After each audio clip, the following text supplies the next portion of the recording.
Assalamualaikum warahmatullahi wabarakatuh. Perkenalkan wasta abdi Wijma di kelas 11 IPS 1. Abdi bade ngabiantarang ngeunaan agama. Puji sareng syukur sanggakeun ka Allah Subhanahu wa taala anu Maha Agung dina dinten ieu teh. Urang sadaya tiasa ngariung sasarengan dina acara ieu. Hadirin nu diberi hormat, beriman kana qada jeung qadar seueur manfaatna. Di antarana tiasa nguatkeun keimanan sareng katakwaan ka Allah. Selain ti eta bisa oge nyadarkeun urang yen sagala perkara atawa kajadian nu aya di bumi ieu teh tos diatur ku Allah Subhanahu wa taala.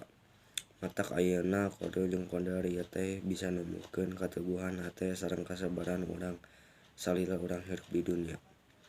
Masalah atawa rintangan naon wae anu aya di hirup urang teh ngarupakeun katetepan ti Allah Subhanahu wa taala. Jadi urang teh kudu tawakal da sagala rupina ge tos aya izin ti Allah Subhanahu wa taala. Urang sadaya moal tiasa ngahindar ti katetepan Allah Subhanahu wa taala. Dek nu hade dek nu goreng sadaya tos diatur ku Maha Kawasa. Iman kana qada jeung qadar ieu teh bisa numbuhkeun kanikmatan ti Allah Subhanahu wa taala sareng ngadorong urang bersyukur kana ka Allah Subhanahu wa taala salawasna. Sakieu heula pidato ti abdi upama aya cariosan anu teu merenah ti hate abdi nyuhunkeun dihapunkeun.